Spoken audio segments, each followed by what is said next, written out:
На оваа тема разговараме со Елена Трифуновска од Метаморфозис. Елена, добре дојде во студио 1. Добро ве најдов. Ке започнеме со оној голем простор. Социјалните мрежи се еден вид на аквариум каде што има најразлични риби и секоја може на различен начин или да действува внатре. Онаа расна дискриминација, верска дискриминација, говорот на омраза. Има ли начин за превенција на тоа? Па можевме да слушнеме и од прилогот пред малку дека развивањето на механизми кои што треба да послужат за превенирање и пријавување на говор на омраза, конкретно зборуваме за социјалните мрежи, е тренд и се повеќе тие механизми се развиваат, меѓутоа техничката неутралност како еден принцип е многу важна во смисла на тоа дека колку брзо се развива информатичката технологија, тие механизми исто толку брзо треба да се менуваат, прилагодуваат, а за жал сметам дека нашата едукација како корисници, зборувам за вкупната популација или оние кои што ги користиме тие социјални медиуми, не ја следи секогаш нели таа брзина на новини и така натаму.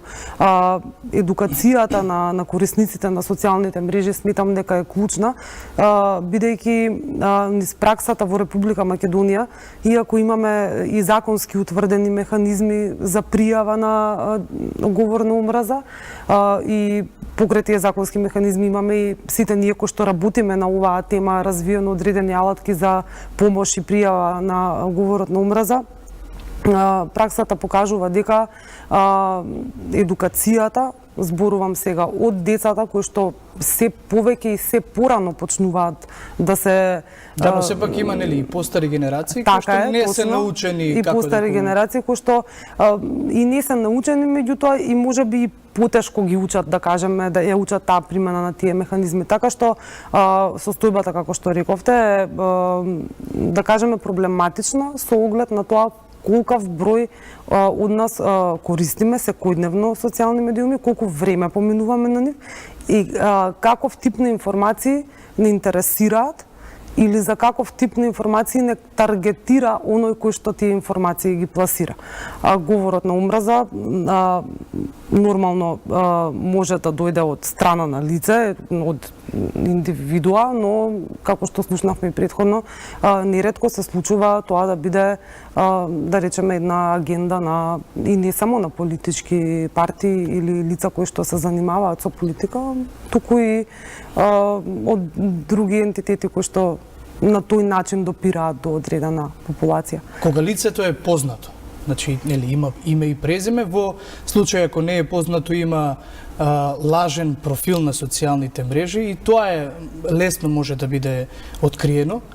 Во Македонија имате ли податоци колку случаи се процесуирани правно? Податокот за точната бројка на колку случаи се пријавени треба да се бара на две места може да се добие. Значи едното е основното јавно обвинителство каде што првично се пријавуваат случаите на говор на омраза и исто така единицата за борба со компјутерски криминал во Министерството за внатрешни работи која што има мандат да постапува во овие случаи. Сега зборувам исклучиво за интернет, за социјални медиуми.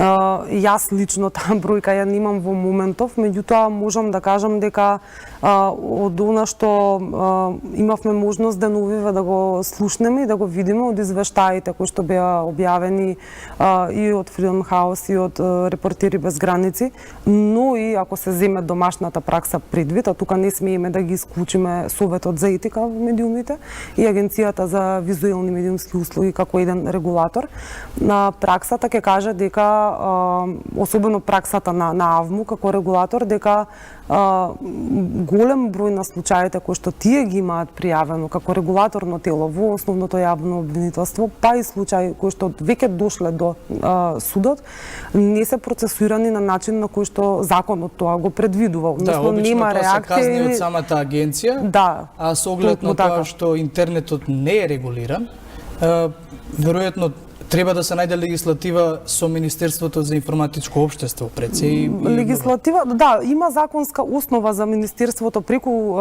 единицата за борба со компјутерски криминал тоа да го процесуира, апсолутно.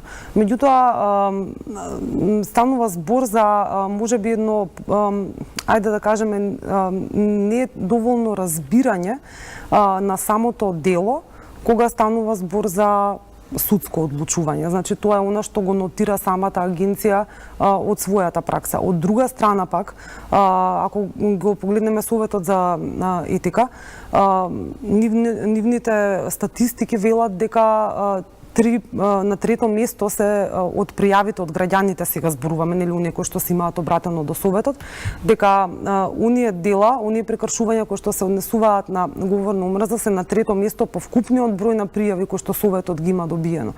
И во 30% од случаите во кои што се решени, токму говорот на омрза е причината за пријавата што е доставено до Советот на етика. Оваа бројка можев да ја проверам пред емисијата, некаде над 250-255 конкретно жалби до Советот кои што се однесуваат на исклучиво на говор на омрза во медиумите, а медиумите се пристапни нормално и преку своите интернет портали, така што тоа е таа бројка некоја од Советот за етика. Секако дека тоа не е финалната бројка вкупно во државата, реков, единицата за борба со компјутерски криминал секако води евиденција за ваквиот тип на пријави. Да, сепак се работи за отворен простор каде што секојдневно повеќе луѓе нели се приклучуваат. Така е. Меѓутоа, употребата на таквиот речник, односно таквиот говор, што кажува за самата личност, без разлика дали е тоа физичко лице или политичар, бидејќи не имавме и случаи кога институции на социјални мрежи самите имаат потврлување, условно кажано. Па знаете како, опасно е да ги измешаме говорот на омрза со клевета и навреда. Значи, ако зборуваме за правни лица, институции, компании, бизнес, значи не можеме да зборуваме за говор на омрза туку за клевета и навреда, која што по друга основа законска може исто така да се или да се води во судски спор или да се поднесе тужба, така што во тој дел треба внимателно да се разграничи што е говор на омрза, од каде натаму веќе е таргетиран напад на одредена дали институција или компанија или лице кое што е познато, а е некако фактор во бизнес заедницата. Значи, тука мораме да бидеме внимателни апсолутно, бидејќи, како што реков, имаме ситуации во кои што и самиот суд во одлучувањето не ги разграничува двете дела. Неодамна добивме два нови извештаи, Freedom House и Репортери без граници. Општа проценка, каква е состојбата со медиумите денес? Па, тоа е оно што и пред малку го зборував. Значи, извештаите кажуваат дека имаме, да кажеме, чекор напред. Чекор напред, но меѓутоа, ако се погледне листата на Репортери без граници, од соседството, само Македонија е најдолу. Тука е само Црнагора која што е на 100. Само Бугарија, ми се чини дека беше. Не, Црнагора е 103-то место, Македонија е 109-то и тоа е скок за 2 места. 2 места. За каков скок воопшто можеме да зборуваме? Освен тоа што сега имаме тренд на качување нагоре на подобро. Претходно беше нели изминативе 6-7 години, трендот беше секогаш Македонија да паѓа на таа ранг листа.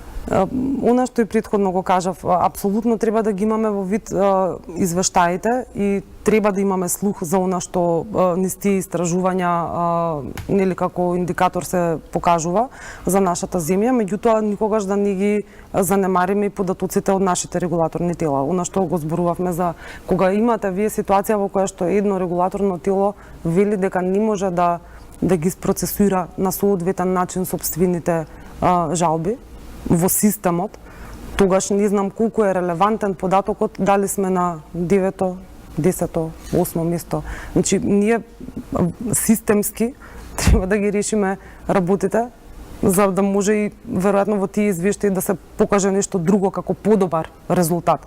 Инаку сметам дека состојбата е се уште многу сериозна кога станува збор за Да, сериозна е. говор на Според извештајот на Freedom House, Македонија само малку има напредувано и тоа главно се темели на тоа што е променето е третирањето кон медиумите, како и укинувањето на владиното рекламирање на медиумите. Да.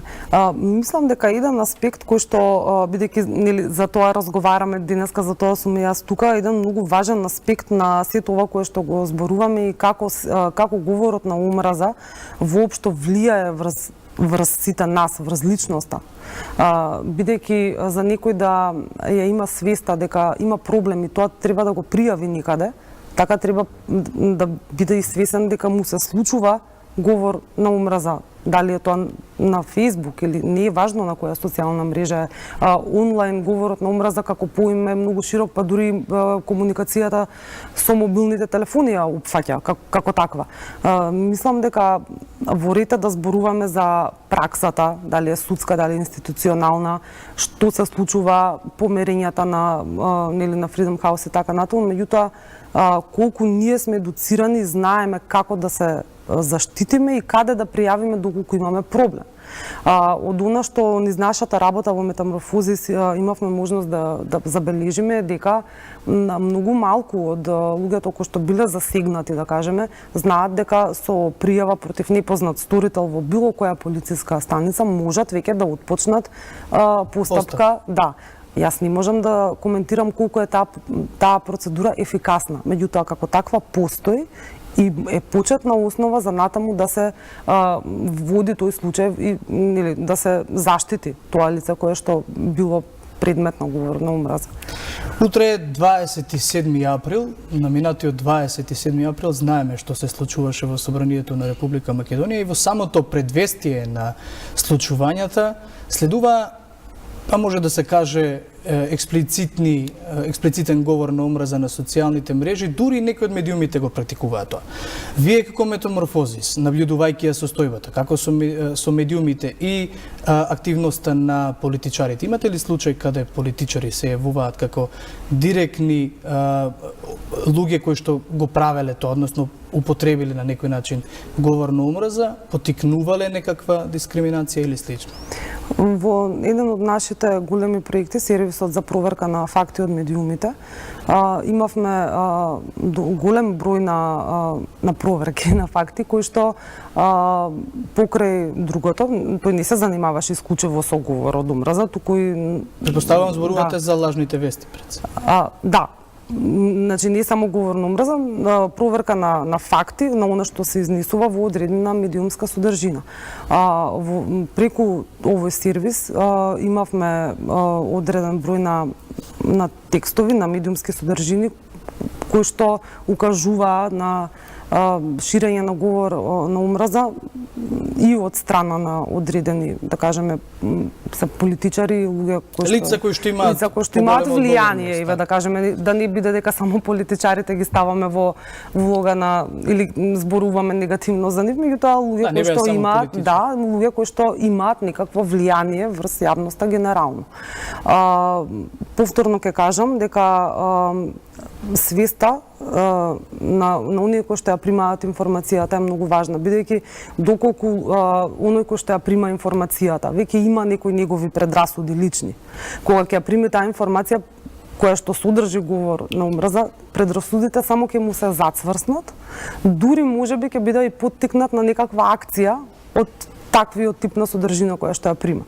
Или лица кои што се, да кажеме, во некоја лабилна емотивна состојба, или лица кои што се наоѓаат во некоја тешка фаза во животот, се многу подложни на говор на омраза, многу повеќе влијае тоа на нив и на сосема друг начин ја восприемаат информацијата. Бидејќи говорот на омраза во основа прави да и малите разлики кои што ги имаме меѓу нас, да ги чувствуваме дека се големи, страшни, огромни, дека се лоши. Значи, тоа е она што го добиваме како ефект од ширење на говор на омраза, без разлика кој го шири. Зборуваме за влијанието на ние кои што ги примаме информациите. Трифуновска, јас ке ви се заблагодарам што бевте гостинка во Студио 1. Овој разговор по завршувањето на Студио 1 ќе биде прикачен и на интернет, ќе може да биде погледнат и се надевам дека ќе придонесеме за некаква разлика при употреба на самиот говор. Се надевам и јас. Благодарам. Ние сега одиме